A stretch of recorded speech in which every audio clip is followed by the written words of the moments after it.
No Pod da Região de hoje, a gente vai falar sobre educação. E para falar sobre esse assunto, o nosso convidado é o vereador de Itaquaquecetuba, Lucas do Liceu. Vereador, seja muito bem-vindo aqui no Pod da Região.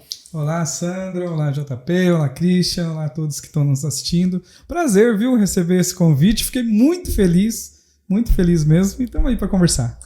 Vereador, você que tem a sua carreira já consolidada no ramo da educação, um entusiasta do assunto.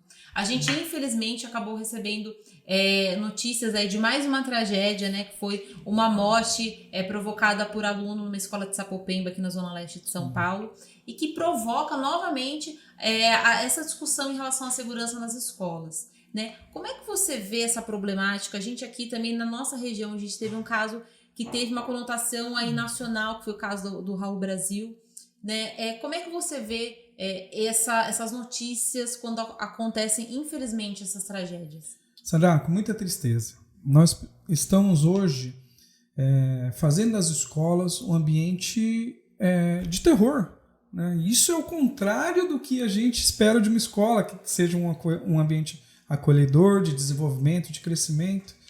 E isso é muito ruim para o nosso país. Né? Nós precisamos achar um meio de combater isso urgentemente.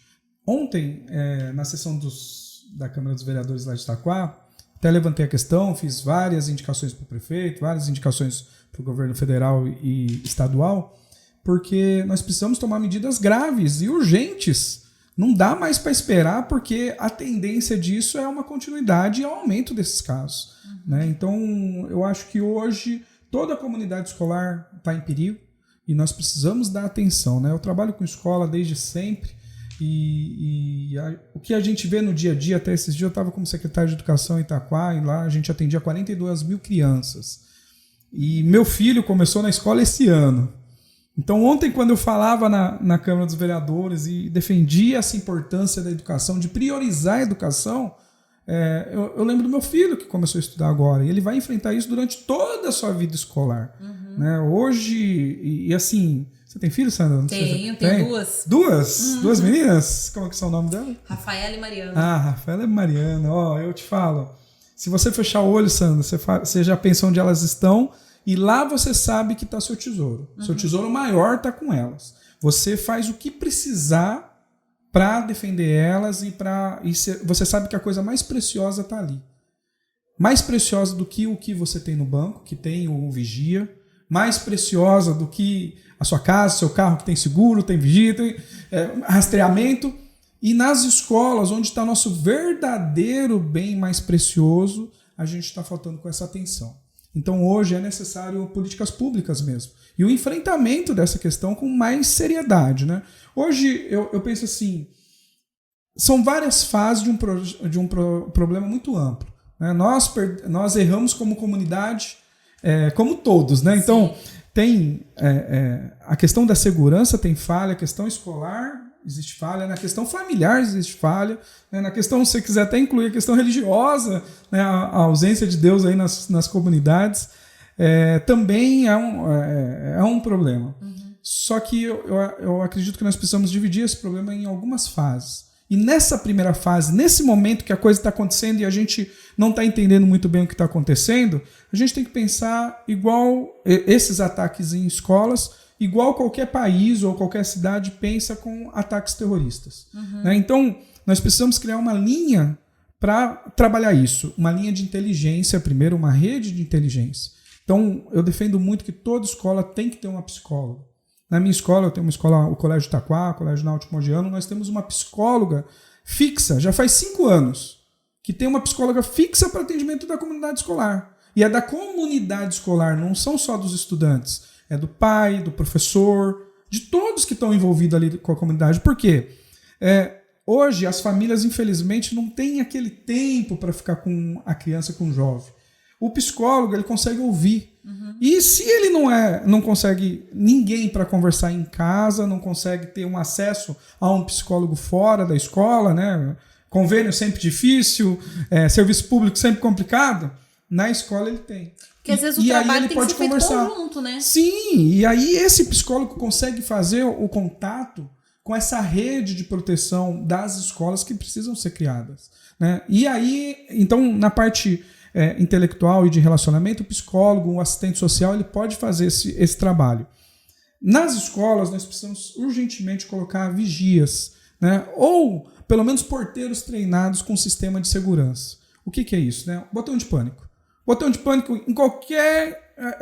no seu negócio aqui tem o alarme e tem o botão de pânico. Por que numa escola não pode ter ligado a uma central da polícia?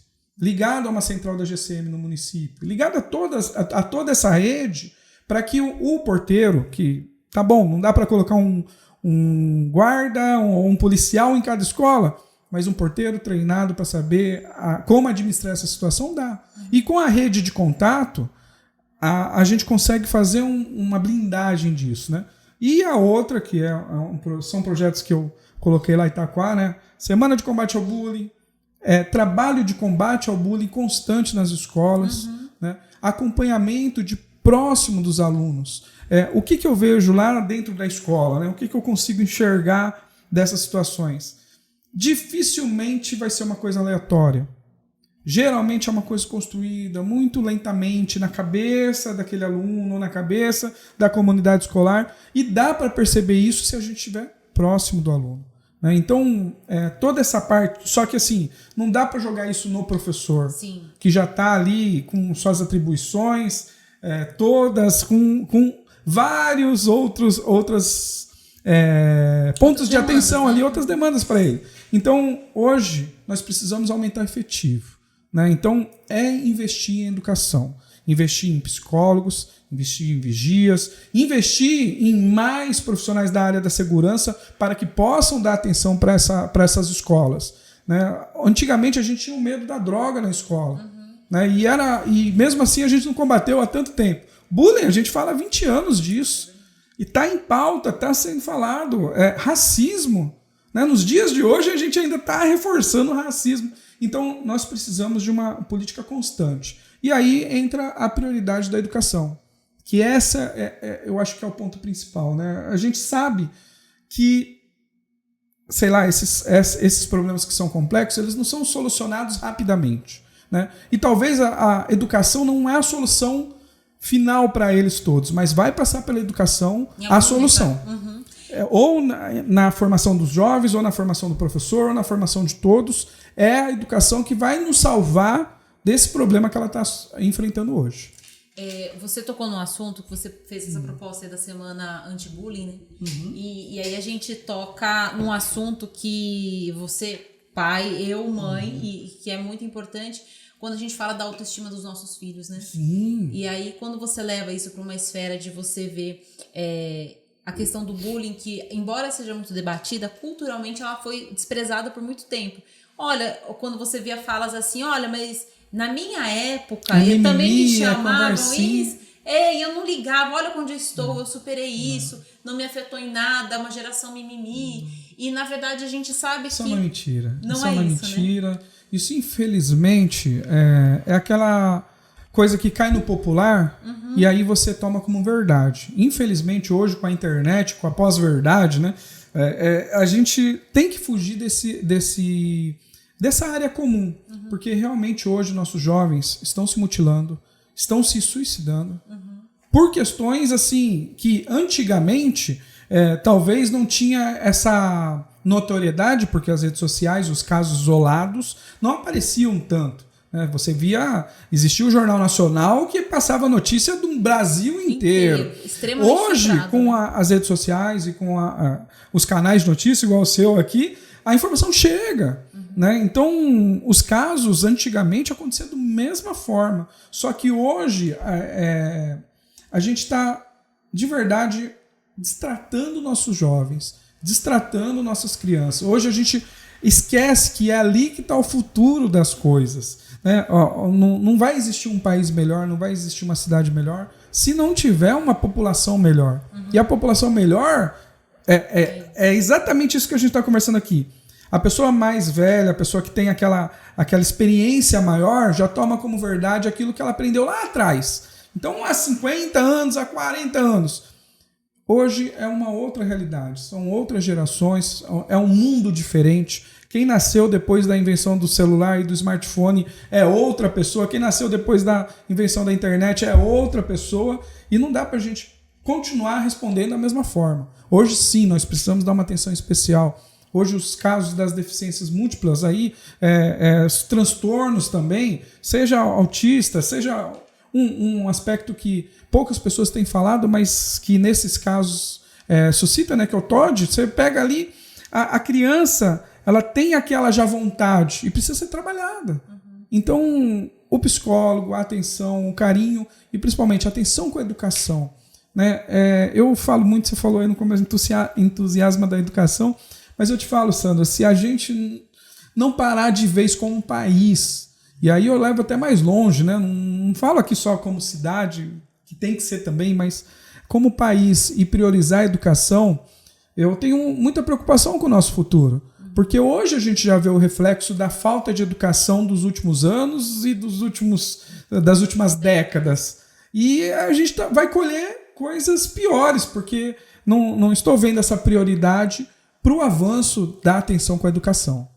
E aí, quando a gente transporta isso quando a gente fala em política pública, em investimento mesmo público nisso, como é que você sente isso, Lucas? Haja vista que, assim, existe um mínimo orçamentário que precisa ser executado, que os municípios eles são obrigados a respeitar isso. 25%. Mas não quer dizer que ao aplicar os 25% serão bem aplicados, serão efetivamente bem distribuídos e com essa forma mais assertiva. E também tá antenado nessa geração do futuro. Aquela educação, como você bem pontuou, que a gente aprendeu com um caminho suave, você aprendeu suave há muito tempo atrás, a gente não consegue mais colocar, porque são crianças do movimento, são crianças que têm uma percepção que a gente não tinha, né? Hoje, principalmente as crianças que estão viciadas em tela, elas não suportam esperar a propaganda do YouTube, elas não suportam vídeos de mais de 15 segundos, né? E aí você vir com um livro realmente é diferente.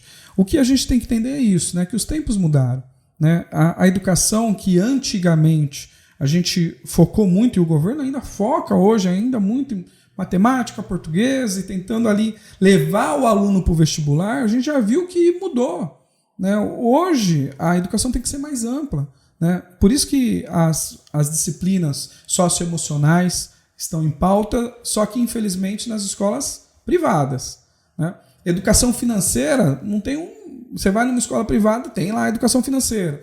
Por quê? Porque mudou, simplesmente mudou. Antigamente tinha uma necessidade profissional, hoje é outra necessidade profissional, né? No Colégio Itaquá nós temos Libras, aula de Libras a partir dos 3 anos de idade. Vai para toda a escola estuda Libras. Aí você fala, pô, Lucas, mas o que tem a ver Libras com o profissional do futuro? Tudo mesmo. Por quê? Mas ele vai aprender a se comunicar com o surdo e isso vai fazer diferença? Também. Mas o mais importante é ele saber que tem uma pessoa que não ouve e que precisa ele tomar a iniciativa da comunicação, de aprender a linguagem do outro.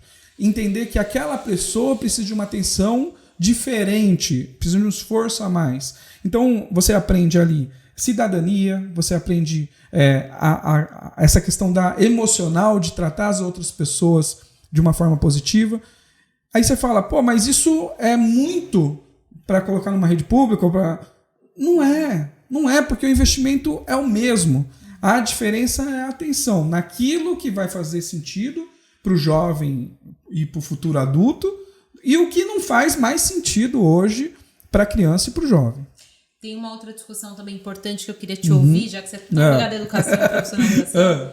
São carreiras que elas não vão sobreviver ou já não sobrevivem no futuro, né? Hoje o mercado de trabalho ele exige um outro tipo de perfil profissional. E, inclusive, tem uma geração que também não vai aguentar estudar 4 anos para se graduar, ou 6. Já não aguenta. A depender do curso, 6 anos até, para conseguir passar por toda essa etapa da graduação e mercado de trabalho. Também tem que se rever essa situação do tipo de profissional, dessa formação que é oferecida hoje para os jovens. Olha, Sandra, eu te falo que no Liceu Brasil e no Liceu da Beleza, que são escolas que nós temos como projeto social, Hoje a gente tem quase 5 mil alunos estudando nessas escolas nos nossos cursos grátis. Esse ano nós vamos formar 10 mil alunos totalmente gratuitos, com cursos completos. Só que olha só os cursos, eu vou te falar o curso mais procurado hoje nosso. Chuta aí, qual o curso mais procurado? Profissionalizante. Então, você é um jovem de 15 anos procurando curso profissionalizante. Qual que é o mais procurado? Algo na informática? Não, extensão de cílios e extensão de unhas. Entendeu? Alongamento de unha. Entendeu? Porque aí você fala, pô, Lucas, e recepcionista? O sonho da menina não era ser recepcionista? Tem essa procura.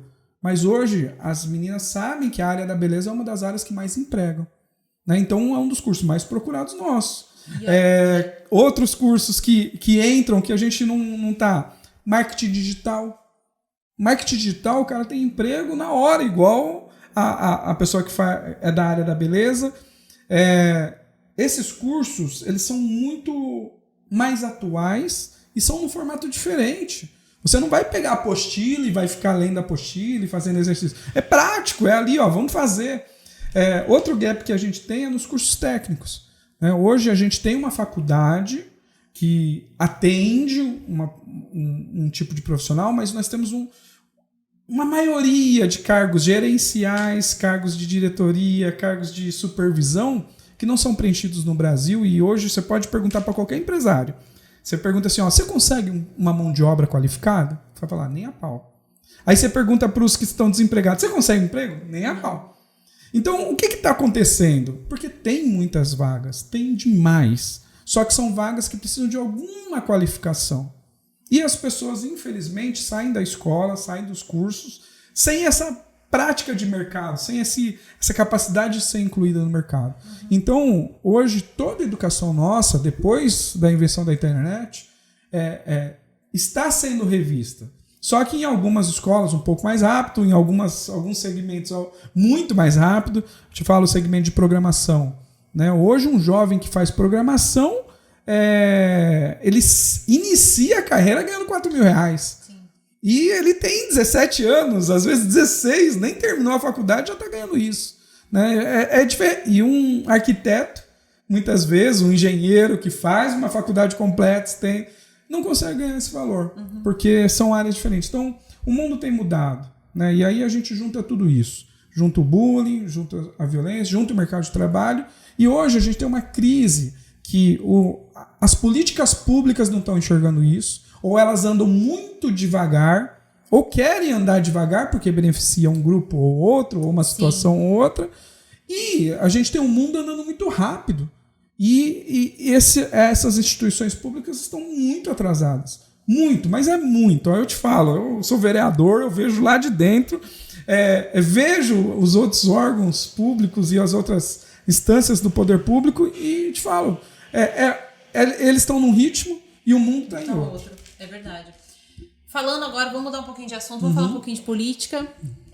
Lucas, você foi o vereador mais votado nas últimas eleições. Sim. Vamos falar agora de futuro de Lucas, do Liceu. Como é que você está projetando o seu futuro para as próximas eleições? O que você pode nos adiantar aí de novidade? Novidade? Novidade que ontem teve sessão da Câmara. Por favor, assista a sessão lá da Câmara de Itaquá. Nós estamos fazendo um trabalho muito intenso, né, defendendo muito a parte da educação, defendendo nossa população também de Itaquá, e graças a Deus com bons avanços. Né? Hoje a gente tem uma posição muito sólida em Itaquá por causa do trabalho que a gente faz. Né? São 10 mil alunos, esse ano em Itaquá vai ser mais ou menos uns 7 mil formados, esse ano de graça. Né? Então é o maior projeto educacional aqui da região. A gente fez uma conta no começo do ano que, se somar todas as bolsas que todas as prefeituras da região dão, a gente fornece mais ainda de cursos profissionalizantes. Né? Hoje o que eu penso? Que a gente precisa de novos caminhos.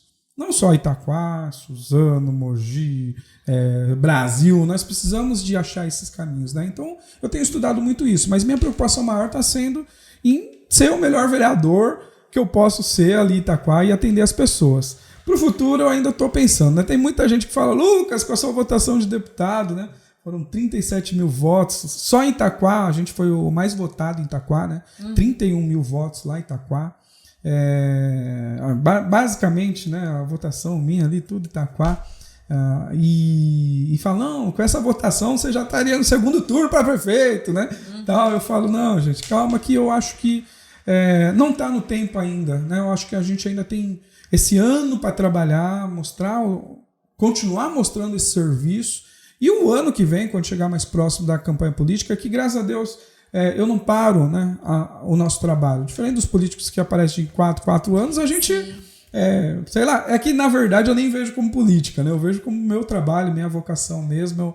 A política entrou no meio disso, né? Então eu estou deixando para o ano que vem, quando for o ano de eleição mesmo, aí a gente pensa nessas situações todas. Tá certo. Lucas, muito obrigado pela sua participação aqui no Portal da Região. Viu? Eu que agradeço, parabéns pelo projeto, parabéns também pela atenção com as pessoas aqui da nossa região. Eu sempre falo que a educação e informação caminha junto, né? Se você não tiver informação, você sempre vai estar ali só ouvindo um lado da coisa e não é bom. E sem a educação também a gente não avança. Então, obrigado por abrir esse espaço para a gente conversar de educação. Obrigado, viu? Tá certo. Eu que agradeço. Você que nos acompanhou aqui nesse podcast, a gente falou sobre educação, falou sobre panoramas aqui importantes, sobre o rumo da educação no nosso país. Falamos também um pouquinho sobre os projetos também, as indicações que foram apresentadas pelo vereador Lucas do Liceu. E é claro que a gente falou também um pouquinho de política. Para você que nos acompanhou aqui nesse podcast, nosso agradecimento. Lembrando que o Portal da Região é a notícia que você precisa.